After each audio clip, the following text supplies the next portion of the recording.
Okay, let's get right to it. You guys know how this works. You have to use a fake name throughout the process when you call in. The phone number to call in is 407-279-1754. Again, 407-279-1754. I'm putting it right into the chat section. We're starting at 12:02 a.m. on February 28th. We're going to do this for about half an hour. You get about 5 minutes per call, so try to keep it to that. Do not question stack. Keep to one question, 2 questions max. Also, get right to it with the legal question. No story mode. Also, I don't have your file. You can't rely on this for like magical, achieving the world. Yada, yada. We're just talking about things. We're going through the basics. We're figuring out what the issue is. I'm giving you some directional stuff. Okay. With that said, I am now going to go ahead and begin the process to open up the file. And Rude Rabbit's apparently in California. So with that said, you can go ahead and call. Now, I'm going to try and do some questions that are in the chat section in between calls. So if you see me getting off a call and there's not another call right away, make sure you put your question into the comment section. That way I can get right to it. All right. With that said, did I miss anything? I don't think I missed anything. All right. Okay, let me go ahead and put the details into the computer again, 407-279-1754. And we will wait for the first caller. We're going to count it down from 10. Now, the rule is if I make it all the way to 1 without a single caller calling in, then I get to go ahead and take the night off. And by night off, I mean go directly to bed because it's already 12:03 a.m. So what we're going to do is we're going to count it down from 10. If we don't have a single caller during that 10-second countdown, I get to go to bed. So here we go. It is 10, 9, 8, 7, 6, 5, 4, 3, 2, 1. All right, let me see if I have one in here. Hold on. This person called in recently. I don't know. There's the call. All right, here we go. Boop. All right, speakers on. Hi, this is Attorney Walter Hnot. We are live on YouTube. Remember to use a fake name throughout this process. What is your legal question? Go ahead. Hi, thank you, Walter. My name is Kim. I was just calling. I have a case coming up soon, but my legal representative is not being, keeps on canceling, and I haven't seen my files yet for my case. Is there a way that if I called Social Security Administration, would I be able to get the files from them? Yeah, you just ask for your exhibit disc. You ask for the exhibit disc. They'll go ahead and send you an email. The email will have your files in it, and then specifically go through the F folder. Make sure all of your medical records are in there because that's going to be the most important detail. I'm assuming you have a hearing coming up, correct? Yes, there's a hearing coming up. And since it's a little wishy-washy with the representative, the legal representative, and the office, I'm having trouble seeing my file. I need to see the files because I think there's a whole bunch. They sent me the list, but I just can't see exactly what file is in there. Gotcha. They sent me the summary list. Okay, perfect. So, but you said it's like, well, go ahead. I'm sorry. Things you want to look at specifically are essentially the medical record, which is the F folder. You also want to look into the IRS documents. They're going to be called the detailed earnings query, the summary earnings query, the new hire query, and my brain is blanking right now. There's the new hire, certified earnings query. That's the other one. Okay, got it. In regards to, you said a disc, are they sending, is it all done through email through them? Yeah, they pretty much send them through. They used to send an actual physical disc. We call it the exhibit disc, but it's actually an email. Gotcha. Okay, perfect. That's really it. That's it for now. Perfect. But thank you. Thank you so much for your time. Absolutely. You have a wonderful night, You too. Thank you so much for everything that you do for everybody. You're amazing. Thank you, Have a great day. God bless you. You as well. Thank you. Take care. Bye-bye. Bye-bye. Okay, perfect. So that is our first caller. Boopity boopity boop. Let's go ahead and check. Let's see what's going on. Okay, let me pop over here. All right, are there any questions for me? If you have any questions in the chat section here. I know it's late. Question, any recommendation for info on initial SSDI back pay and spreading taxes over 2 years? Well, the SSDI back pay doesn't count for a period of time. So an SSDI back pay isn't really like a taxable thing. Do you mean, we got another caller. Okay, let me think about, here we go. Speakers on. Hi, this is Attorney Walter Hnot. We are live on YouTube. Remember to use a fake name throughout this process. What is your legal question?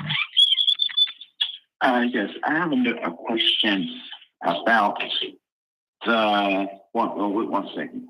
Okay. Can you hear me? Yep, I can hear you.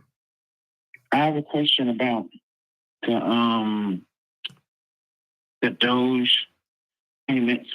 If you file your income tax for this year, okay, I get disability and I get a Teamsters pension. Okay.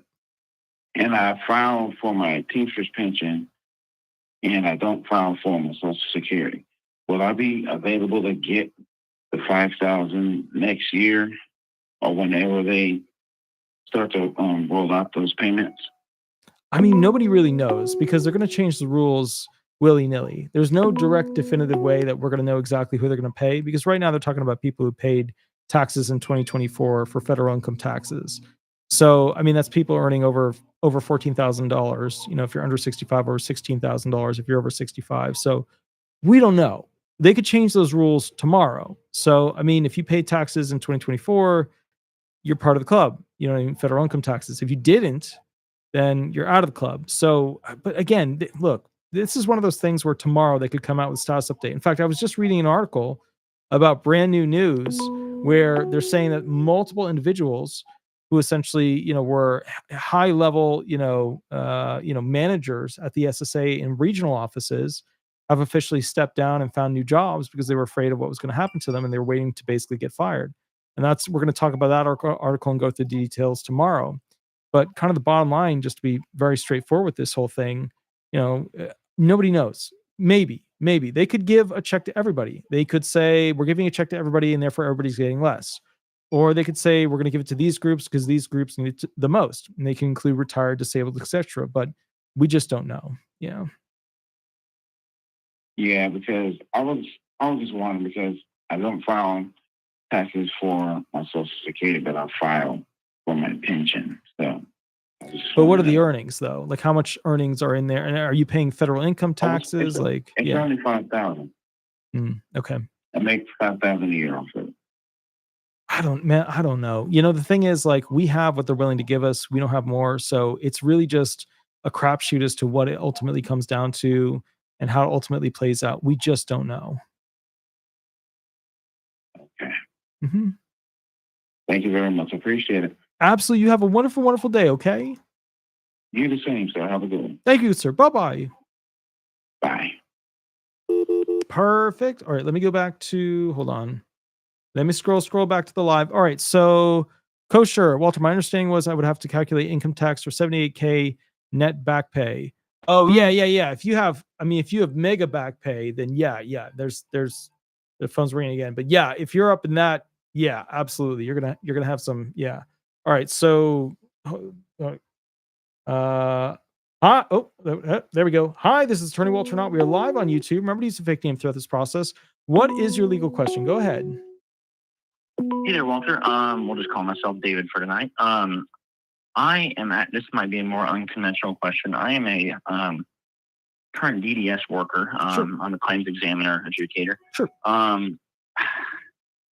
I'm very interested in maybe exploring a role outside and maybe more of a legal field capacity. Sure. I was wondering what would be kind of the best way to maybe go about transitioning and looking for a job in a law firm.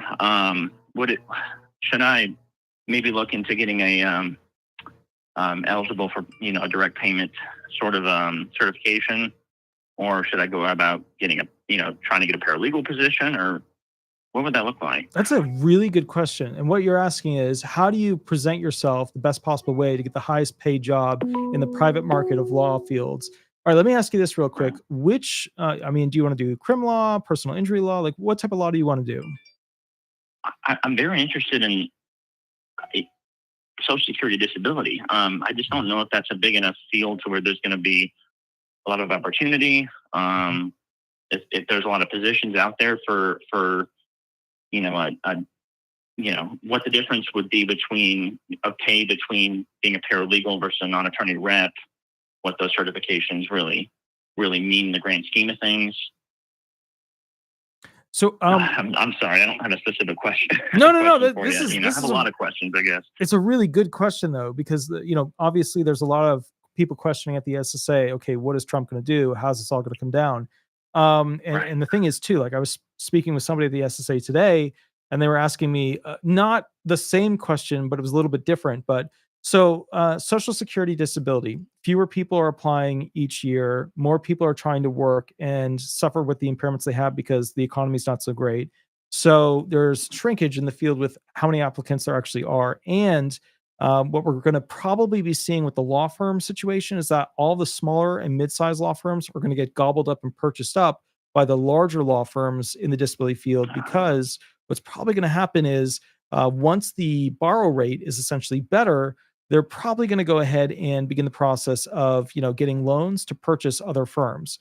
And, I'll be very straight with you about, specifically, there have been multiple firms that wanted to buy my firm because they wanted to grab those 5-star reviews. They wanted to grab future referrals from the YouTube. They wanted to go ahead and get my 10-level system, all that jazz. They wanted all the little grabby stuff. But I think realistically, if you want my opinion about a field that's going to last longer in the disability review process, it would be more the VA benefits field. The other side too is that upward mobility is probably going to be more available in the LTD field. So your long-term disability insurance benefits. All of the fields are cutthroat. However, to be fair, the LTD field is probably more cutthroat and more aggressive. But with that said, all right, let me ask you this though.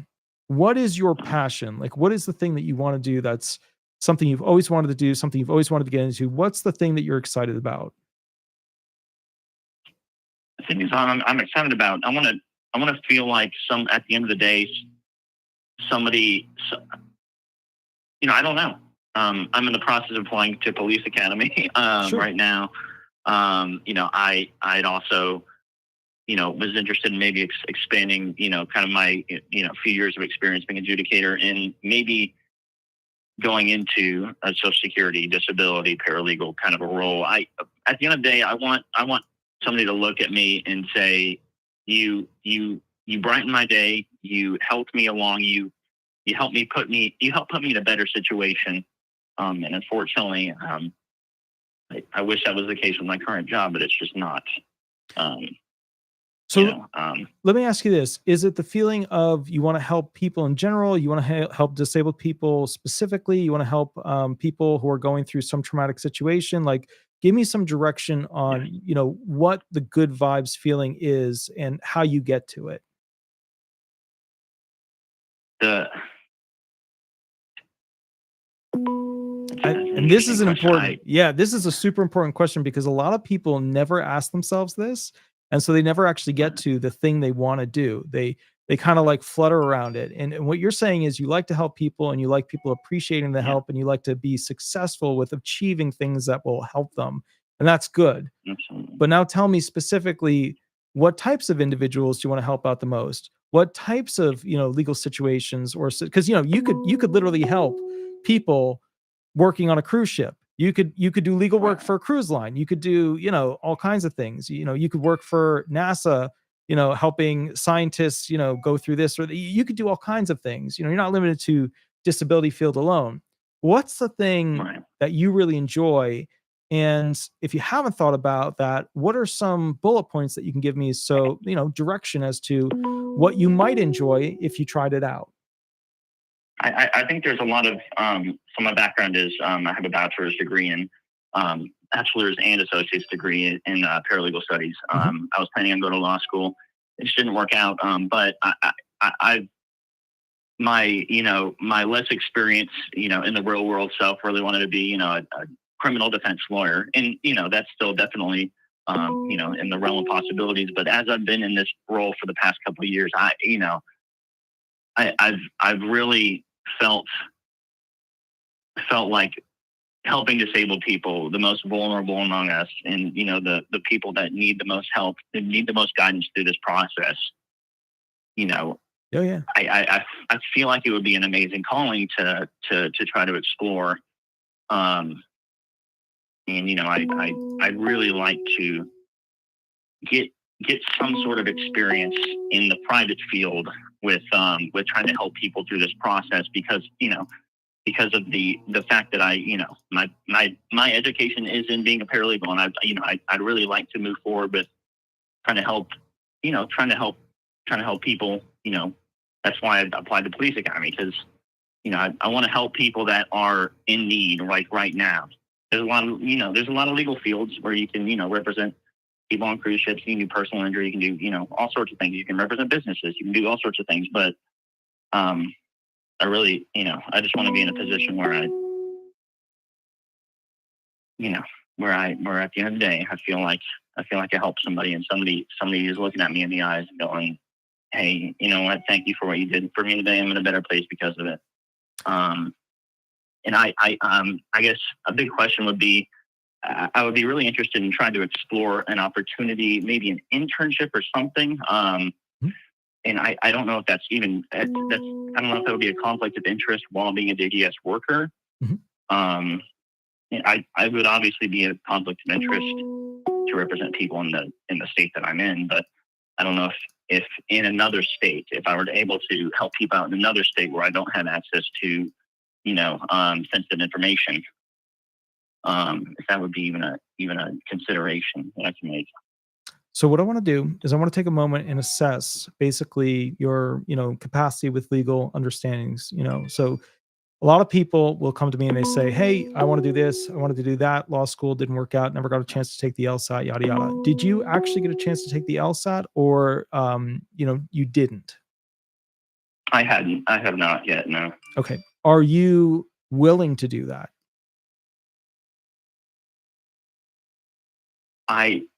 It's not something that I had in the cards, but I think at this point, I would certainly be willing to. Okay. At least, that's something that is not necessarily crazy committal. That's something that's easily doable just to do it. Not like I'm sending my life away or anything. Okay. Would you be willing to basically, take the steps necessary to get into like an early start program at a law school to have, the experience where you could actually see what classes are like and see how well you would stack up against these individuals that you're competing against, because it is a competition. Are you willing deep down to give basically 3 years of your life, some of the most aggressive, ridiculous, difficult 3 years of your life, to becoming a lawyer and representing people in a field at the higher level?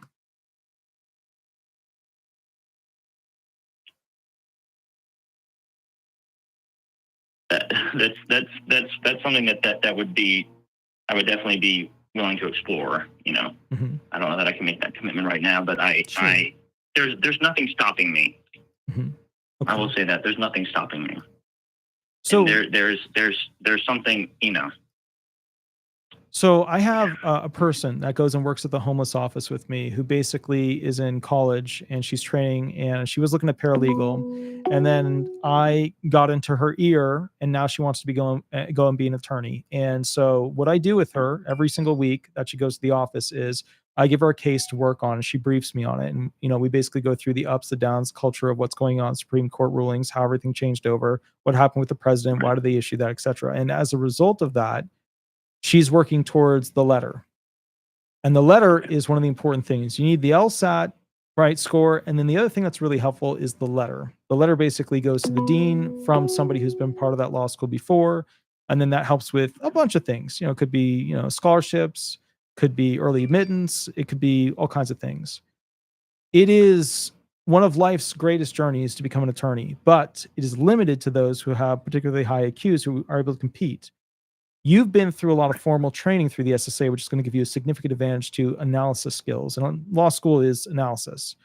So if you have the capacity to read a lot, which you do, because that's the DDS job, you're reading through tons of documents, sending it off to doctors, getting their opinion, putting it into DDE reports, etc., and also dealing with tough managers, right? That's another skill that you've had to learn.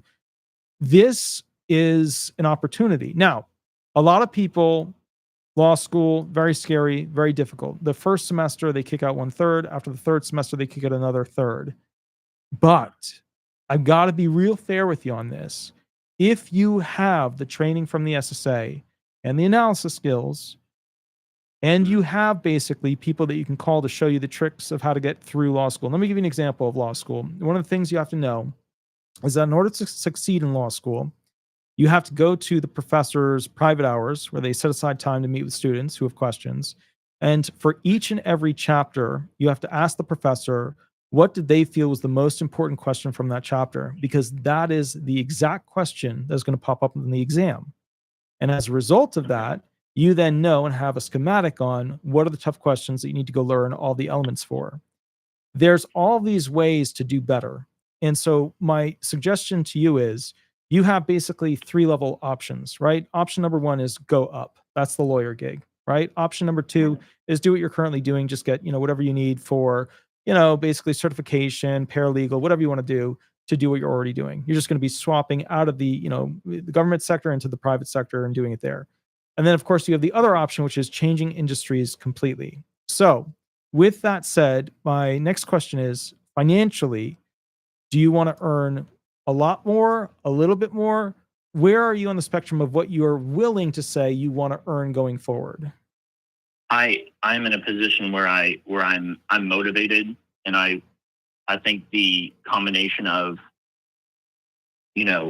looking forward, the combination of possibly going to law school and being, being able to help as many people as I want to. I would like to learn a lot, to earn a lot more personally. I just don't know. I know Social Security lawyers, they're on the lower end in general. Yes. In some situations. Yeah, absolutely. But I don't know what the ROI on that, between law school and, the return on investment. I don't know what that would be as far as the salary goes. Mm-hmm. Or as far as, a self-employment, situation. That's why I would be a little hesitant to go to law school, mm-hmm. specifically to go into that field. But, mm-hmm. What if you were to work for a corporation that oversaw, let's say 50,000, 100,000 employees, and as that attorney, you were making sure that everything was ADA compliant and everybody was, being taken care of within their protocol for employment. And as a result of that, let's say you made, let's put it at $190,000. Would that be an acceptable position for you upon, let's say, becoming an attorney and being an attorney for 3 years? Absolutely. Absolutely, I think. Okay. Let me give you another option. Let's say you are a Social Security disability attorney and you're working for somebody else and you make, let's say, $85,000 and for the first, let's say 3 years, then you bump up to 125,000, and then you just keep going, you hit 150,000, et cetera. Let's say after 7 years, would that be an acceptable route for you? That would be much, I feel much more fulfilling. Mm-hmm. And yes, that is absolutely, that's the kind of pay, that's much more of a pay bump than I thought it might be. Okay. So, and I feel like I would feel more fulfilled in actually working with people, working with claimants, helping people through the process. Cause I like to be hands-on with stuff. I don't want necessarily a huge managerial role. And I'm not looking to shoot the stars out in the world. I just want to make a decent salary and feel like at the end of the day, I came home and I was able to tell my kids, hey, I helped somebody out today and I made somebody's day, that much better. So okay. That'll be more than acceptable. Okay. So I would like to throw out an option to you just to kind of consider it. So the SSA, okay. So the way this works is the SSA, when they see somebody of potential, will go ahead and basically have the judges put that person on a list. I've been on a list for basically becoming a disability judge. And as a result of that, I was looking at that. I submitted the application, but I missed it. So basically, when I went to go fill it out, it opened. And then I said, okay, cool, here it is. And then the next day it closed. It closed within less than 24 hours. So then I sent them a paper application and they wouldn't consider it. But still, the problem was I was making money on YouTube and it was growing. And I was like, shit, this is, you know what I mean? I need to look at this, But yeah. I would like to promote to you the idea. Would you be open to communicating with the chief administrative law judge, the full DCHO, about going to law school and then applying to become a federal ALJ or AAJ. You could do that straight out of law school? Is that what you're saying? Or you have to have experience as an attorney, right? Well, so here's the thing. They do have requirements, okay? And the requirements, actually, see, here's the kicker. Here's the kicker with that. Yes, they have requirements for you as an attorney to do so many adjudications, so many types of adjudications, etc. Yes. Mm-hmm. But the SSA has the ability to go ahead and take some of these things and sort to you points for your application. So let's say that you go become an attorney, right? And then you work as a case writer for a disability judge at the OHO, right? And then at that point, you do, let's say 2 years, 3 years, whatever, as a case writer. Then they convert you into an ALJ. Remember, you're already working for the SSA, which means you get the point boost. So would you be willing to be, and remember, judges get around 135K, after 6-7 years, they're getting at around 180K, right, for a classic ALJ job. Would you be open to that? I would absolutely be open to that. Yeah. Okay. So, what I would like to recommend, if you want, call me tomorrow. And what I'll do is I'll tell you basically tricks about things you can do with the LSAT, things that you can do with your application process to, essentially become an attorney. If you want to go that route, if you want to take the bar or the LSAT, if you want to go ahead and do those things, there's 3 things usually that you have to have going for you. Number 1, you have to have a side thing where you're working on a legal project. There's got to be some right, something that you want to promote, push forward that would better the human race, right? So, rights pertaining to this, rights pertaining to that. Obviously, you're in the disability field, so it could be rights pertaining to people with a particular impairment and fighting to have, this particular type of medical equipment available in most hospitals, something like that. Okay. So you have to have like your nonprofit-y thing going on. The other thing is to basically have writings that you can go ahead and hand over to show as examples of what your capacity of legal writing would be. And so essentially, knowing the standardized method for essentially legal writing, which is issue, rule, analysis, conclusions, defenses, remedies. Although now they're teaching it with F at the top, which is facts, and then issue, rule, analysis, conclusions, defenses, and remedies. And so being able to actually do legal writing, at an early stage and have the basics down is absolutely crucial. So that's one of the things that I'm training the person that's at, in college in, basically how to do that. And I told her, and I was very straightforward with her. I said, look, I think you have what it takes, but I don't want you to embarrass me if I get you in and then you don't do well. So I'm going to teach you all the skills that you need to know to have that advantage, because that's the whole point of an advantage is, when you're competing against these bright kids. Now, there's another thing too. Yeah. You have to realize when you go into law school, you're going to be directly competing against individuals who are able to memorize the book. And I had a girlfriend while I was in law school. I would make the notes. She would read them once and she would get a better score than I would. But she could memorize full citations. It was different. She had a brain beyond mine. So as a result, you're going to be competing against some high level people. However, if you know the tricks and the advantages, you will succeed. So things that I would like you to consider tonight, just a couple of bullet points, and then I gotta take somebody else because I know we went a little bit longer than. Yeah. So number 1, when is the next LSAT? And the location. So location, fee, LSAT, all that jazz. Number 2, which course are you going to take to assist you with it? Number 3, okay, living accommodations while you're taking the exam. What hotel are you going to stay at? Remember, when you go take the LSAT, you go take the bar exam, you stay at a hotel, you eat good food, because you are competing against a lot of brains. Okay, next thing. Having the conversation with your spouse, significant other, your dog, you got to have a conversation with them, because it is crucial to have their support, because when you go to law school, the whole family goes to law school. That's just the way it is. Okay. Right. Next thing. A lot of law schools now only allow you to work an additional 15 hours along with going to law school. So if you go to law school, you're going to part-time gig, and then basically the rest of it, you're just studying and you're working.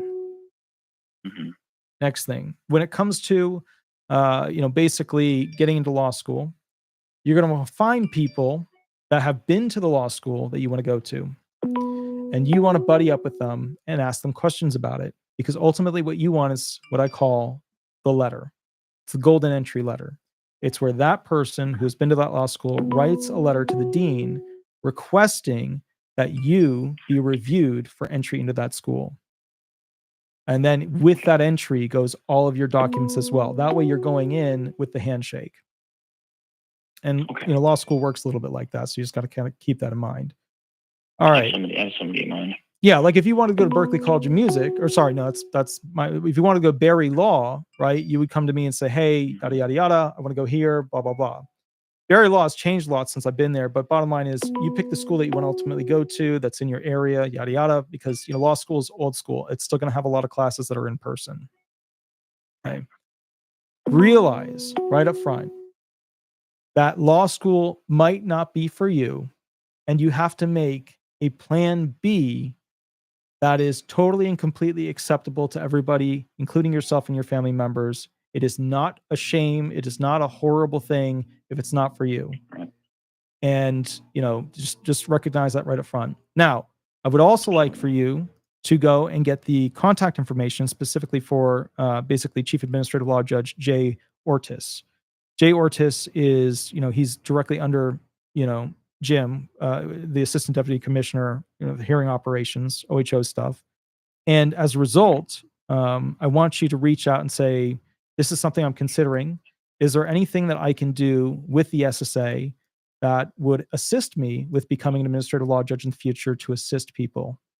And that is music to their ears, because you have to understand, people wanting to become a disability judge, it's not high. I mean, there's a lot of disability attorneys that would love to do it. They literally, when they put up the application for 1,000 applicants, within 24 hours, the whole thing was filled. It was 24 hours, the whole thing was filled. So bottom line is this. I would say, give me a call tomorrow. I can kind of fill you in some more details. But if you have the fire and you have the intelligence and you have the training, which sounds like you do, then the choice should be relatively clear and straightforward. And, and also when you call me tomorrow, I'm probably going to give you the name of somebody to go ahead and reach out to, and a phone number, because I think it's going to change your life. Oh, okay. Yeah. Well, that's a lot of stuff to consider, but no, I really appreciate it, Walter. I've been listening to you for a while, and just amazing stuff. So, what would be the best way? Would this be the best number to reach out to you at? Yeah. Just give me a call here. And then basically what I'll do is, if you don't get me and you get back office, just have them shoot me a text. I'll give you a call back. And then basically from there, and then we'll catch up. But it's they need people. I know you know this. It's music to my ears. Yeah. So, indeed. So, yeah. So indeed. But I will catch you a little bit later, good sir. You have a wonderful night. Okay. All right. You as well. Thank you so much. Take care. Thank you, good sir. Bye-bye. Okay, so we're going to take the next caller. I know there's a bunch of people calling in right now. We're going to go a little bit longer than we normally do. Let's take the next caller right now. Here we go. Oh, no. I hit the on button. It didn't go through. Let me click the thingy right here. Hold on. I'm not. Okay, we're on speakerphone. Hi, this is Attorney Walter Hnot. We are live on YouTube. Remember to use a fake name throughout this process. How can I help you? Hi, Walter. You can call me Sheila. I'm in a situation where I have been sending in all my check stubs to the SSA.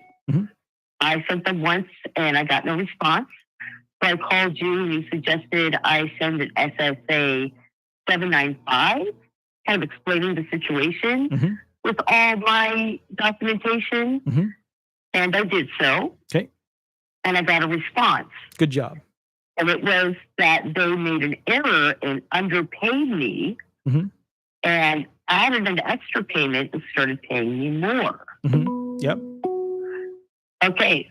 This doesn't make sense to me, though, in the sense that I thought I was going over SGA. So I don't understand why they would do that. I mean, you could have had deductibles applied. You could have been within a 9-month trial work period. You could, I mean, I don't, there's a zillion things that could be why. I mean, that's like you asking somebody on the battlefield, the nurse, like this person has, a high temperature, a fever. What's wrong with them? It could be a zillion things. So, what I would say is this. I mean, see if you can track it down, figure out exactly what's going on as to what their logic is with their accounting, and then from there reach back out to me and then give me some specifics on it because it's just too many. Like I need a narrowing to know which way to go and tell you. That way you're kind of going in the right direction. Okay.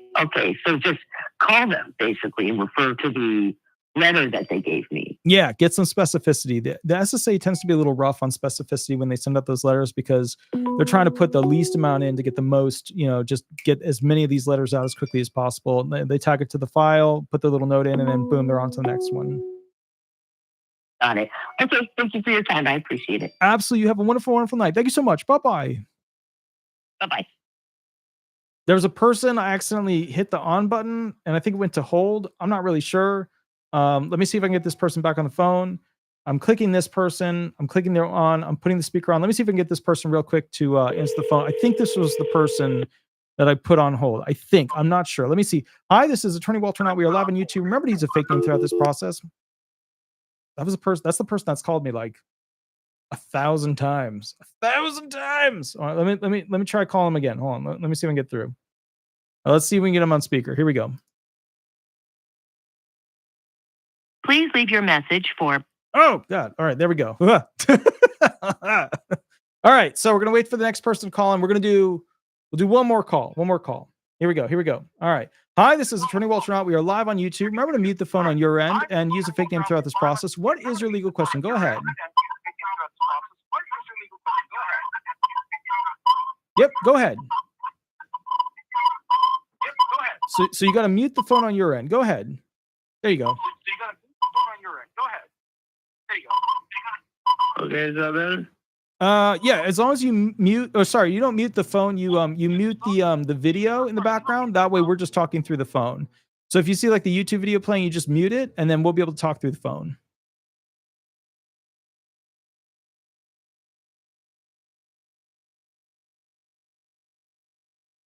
You there? Hello? Alive? Hello? Are you there?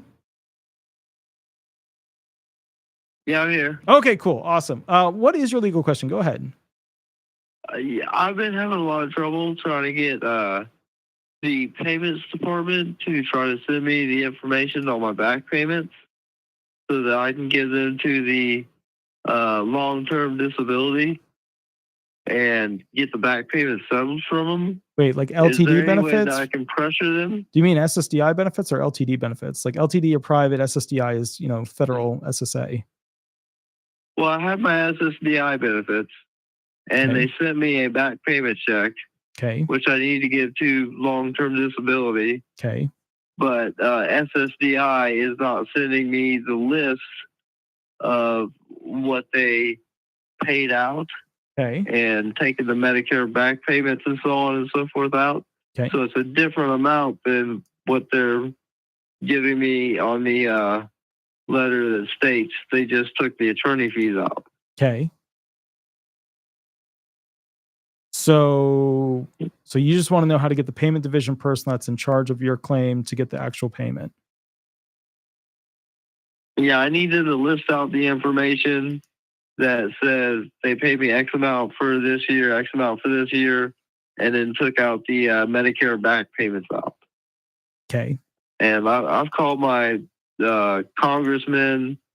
They're on it, and it's been like 6 months, and they still haven't given me any kind of paperwork. Okay. So, all right. Reach out to the Congress people is not as effective as people always claim it is. It's fine. Do it. Go for it. With that said, did you reach out to a regional office and ask them for the payment division phone number to be able to reach the person that's in charge of doing the back pay payment? They won't give me that number. They just keep sending letters to them and email them like nonstop. And I can't get a hold of the payment number because I call my local office like once every month. So here's the thing, like I've noticed the SSA gives me stuff obviously as an attorney that they won't always give to you guys, because they're worried about, they're worried about all kinds of stuff. All right, so let me ask you this. Did you reach out to the regional office and what did they say? They basically said that they're going to send me the information, and the information that they sent me was just basically the check that I received, which showed the amount that I received, but it didn't give me a breakdown of I've got X amount for 2021 in back payment, then I got X amount for 2022 for back payment, and then they didn't write it out as far as what they took out for Medicare back payments. Mm-hmm. So the letter that they keep sending me is what I've received as far as the back payment, minus just the attorney fees, which doesn't match up with what they sent me to my bank account originally. Yeah, I get it. I got it. So, but I mean, still, this is coming down to a recalculation of benefits based off of what's going on and then application from there. So, I mean, I guess my point to you with this whole thing is, so you're basically saying, how do I get the phone number for the pay person because they're not paying me and they're not paying attention to how they got calculation kind of mixed up and not the final proper amount to me, correct? So you're saying, hey, how do I get a hold of this person? Yes. All right. So, you've already reached out to the regional office. They won't give you the phone number. They say, no, here's the thing. The regional office, well, okay, yeah, they do say they'll send them a heads up. They'll contact. How long ago did you contact the regional office? Because usually it takes them 3 to 5 days, and then you get a call back from the person that's working on it. So how long are we talking here? This has been going on for 6-7 months or so.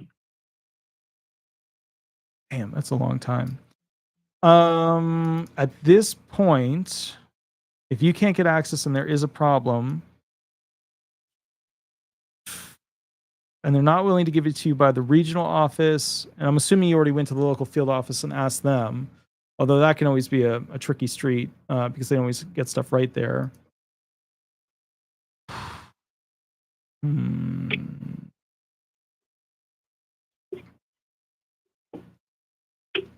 So what this really comes down to is you don't just need the pay. Now, other side of the coin, you may not have a pay person right now, right? It may just be on auto machine payment. You know what I mean? Because remember, when they do that processing, that person processing setting it up, that was 7-8 months ago. It's probably a totally different person now. It's just computer on auto. Yeah.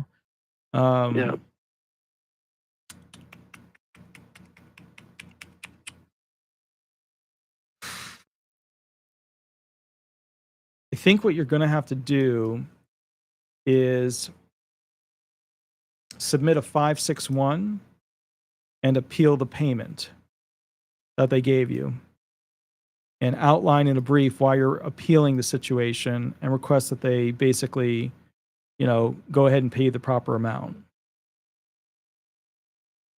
Well, they've given me the proper amount. My problem is that they're not breaking the payment down for me to be able to send to the long-term disability company for them to take out the proper amount. Oh, I see what you're saying. So you want them to give you an accounting sheet so that the LTD carrier doesn't take out too much. Correct. Okay. So why don't you just get your bank account and submit it over to the LTD carrier? I mean, I've sent them the paper to it, but when I go to the local field office, they say my back payment case is closed. I mean, yeah. When I look on the Social Security website, it still says it's open.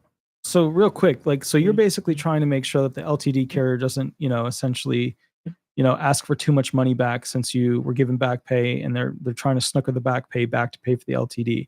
So, I mean, it's a pretty simple calculation as to how they calculate your back pay and how many months were used. They give you a letter that tells you, here's the first month you're eligible, here's the last month you're eligible for back pay. They give you month by month calculation. Why don't you just use that letter and show them the bank statement? Well, that's the letter that I'm looking for, and they won't give me that letter. Well, I mean, the other side of the coin is they don't necessarily need the letter. I mean, it's not a hard calculation. You just need, okay, so do you have the letter that says when you were found disabled? Yeah. Okay, do you have the letter that says when you filed? Yes. Okay, so, you know the back pay amount. You know how much the back pay amount is supposed to be, right, per month. So, I mean, they could do a pretty relatively simple calculation to figure out how many months would apply. Well, I mean, they give me that, but it didn't have the language in it that said that the case was over. Okay. And when I submitted that is when all my problems started. Because the LTD company, if the language isn't correct, then they don't say, they won't accept that as being proof of what they paid me. The ultimate proof of what they paid you is in the bank statements. It's not what the SSA puts on a letter. Okay. Well, I mean, I've got bank statements. So I haven't dropped the money or anything. I've still got it in the bank. I'm just sitting here kind of in limbo is what I'm saying. Waiting on the SSA to give me the breakdown of the payments. I mean, you know where the account, I mean, you could see that the account, so look, it's just not that hard of a calculation. You have one, in your SSDI, right? I'm assuming because you're an LTD. Yes. Yeah, so it's an easy peasy. You got a back pay payment, and then you got 4 pay payments. You got one big check, and then you get a bunch of monthly checks. Bank account's going to show that. Was it all the same bank account? Yes. Man, you got all the evidence you need. It's not a hard calculation for them to figure out. Okay, well, I mean, I'll see if I can send them my bank accounts and see what that happens with that. Okay, perfect. All right. Excellent, good sir. I will catch you a little bit later. You have a wonderful, wonderful day, okay? Okay. Thank you. I'm from Lakeland, Florida, too, so. Oh, howdy. Love it. Excellent. Well, good sir. I will catch you later. Have a wonderful, wonderful night, okay? Thanks. Thank you, good sir. Bye-bye. Okay, so we're taking one last call here. Hi, this is Attorney Walter Hnot. We are live on YouTube. Remember to use a fake name throughout this process. What is your legal question? Go ahead. Yes, I just received a small windfall from workman's comp. Wait, a settlement or a case. windfall? What are we talking about here? Settlement. There you go. Okay, cool. Go ahead. And I say windfall because it's a lot of money to me. Yeehaw! Yeah, go ahead. Okay, so it's about $100,000. Yeah, that's and a lot what of I money. want to know, what? That's a lot of money. That's not Lamborghini money, but you could definitely pick out a nice Prius and some other stuff. I would recommend white if you're in Florida. If you're in a very cold place, don't choose white, but a nice Prius. Well, no, I want to put it all into savings, but I want to know if I have to take out an annuity to only get $1,500 a month or $1,600 a month, so I'm not taxed. Okay, so you're trying to figure out.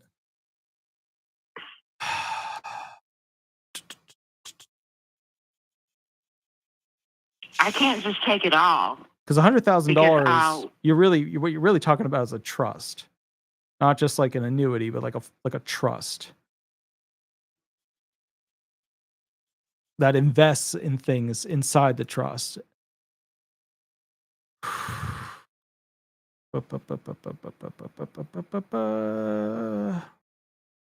This is more of a question for like an accountant that's an investor as to how they would do it.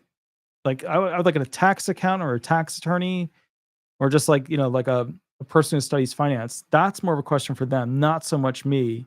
But what they're going to tell you likely is put it into a trust that basically, as a portfolio, diversifies, investments that you make that reduce your tax burden, Okay, but does that mean I can still take the minimum amount of what I can earn every month? It's $1,660, I think. Or can I take it all? And what do you mean, like take it all out of the annuity? Or do you mean like take Well, all can that I- you earn? Yeah, can I just take the $1,600 a month out, and that's my limit, which is the limit that we can make in working in a job? It depends, because remember, there's a lot of tax. So I'm not a tax attorney. You know what I mean? So, which is kind of what you're getting at here, is to how to go ahead and not get hit with a limitation. Not Yes. only, a specific, glass ceiling limitation.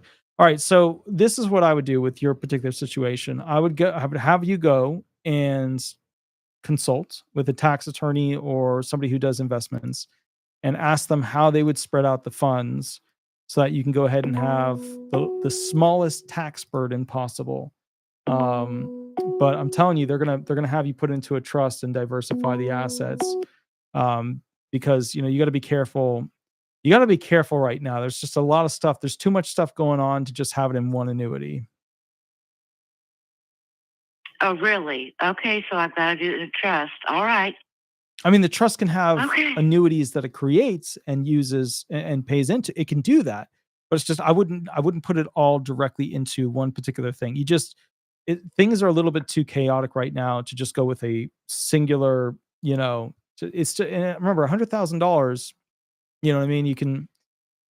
I mean, it's not a lot of money, but like, let me ask you this, okay? $100,000. Yes. Are you a handy person? Like, could you fix something? Could you put, like put a light socket in? Could you fix something at a house? Could you do stuff like that? Not really. I'm that disabled. I'm on a walker. All right. So if you're not able to go ahead and do like any of the rental stuff like that, then your goal is put it into something that you don't have to really manage much or do much with. Because, obviously, you don't want to have to, because if you're doing some like trust where you're managing, doing this, doing that, then the SSA can look at that and say, hey, that's a job in itself. So what you're going to tell the investment person is low daily management requirement, good ROI, and reduces tax burden the most. Okay, so I go to an investment person before I go to a tax person? Well, I mean, you could go to both, because I mean, that's kind of Okay. it should, because remember what you're talking about here is how much can you earn if the money's, and does it add on to essentially SGA? And the key here is if it's investment income, it's not usually counted towards SGA. So you're saying, yay, this is awesome. However, how this investment occurs could be considered traditional income. So let's say that you have something that you have to manage, right? Annuities, you don't usually have to, right? It's just automatic payout, yada, yada. Mhm. But let's say, I get the classic question, which I'll give because it's a good example. People will come to me and say, well, trading stocks is passive income. It is passive income unless your butt's a day trader, unless you're clicking and logging into that thing every single Oh. day. You know what I mean? Or even Mhm. every couple of days, Mhm. because then it becomes a job. And then it's no longer SGA non-countable, then it's SGA countable. So the problem you're going to run into is essentially a situation where the level of management you put into it can dictate essentially how they calculate whether or not it is countable or not non-countable against your SGA potential. And what is SGA? I'm sorry. Substantial gainful activity. It's basically the limitation as to how much you can earn per month while on SSDI benefits. Okay, all right. Perfect. Okay. Yeah.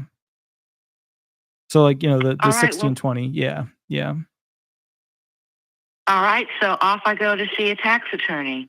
Yeah, I would ask them that because, what you're really asking me is, how do I get this to pay me? I mean, the other side of the coin is, it's a tax. Ultimately, your question comes down to a tax burden scenario. How do I have the least amount of taxes paid from this thing?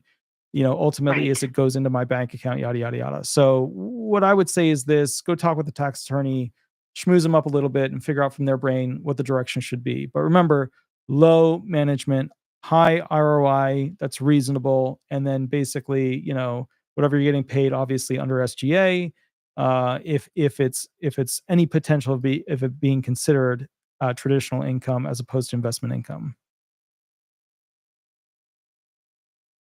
Okay, so there's a difference between traditional income and investment income. Yeah. So what you want to learn about with SSDI benefits, you want to study countable income versus non-countable income, resources versus income, resources versus income, countable income versus non-countable income. All right.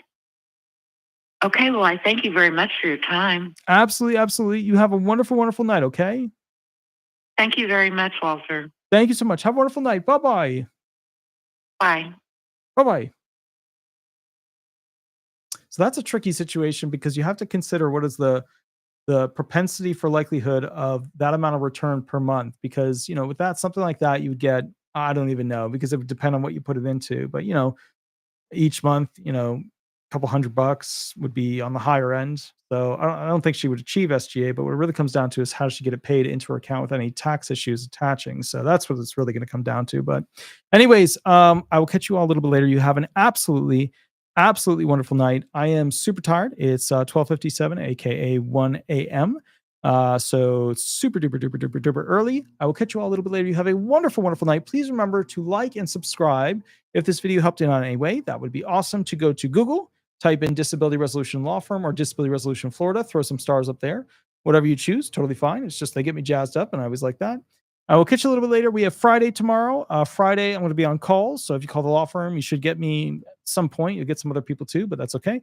Have a wonderful, wonderful night. Attorney Walter Hnot, the most viewed. Subscribe to, click on, blah, blah, blah, Disability Training in America. And also, if you want to catch up with me on one of these lives, Mondays and Thursdays, or if you want a private session, mini contract is below. I will catch you a little bit later, and we'll go from there. And you have a wonderful, wonderful night. Thank you so much. All right. Bye-bye, everybody. Bye-bye.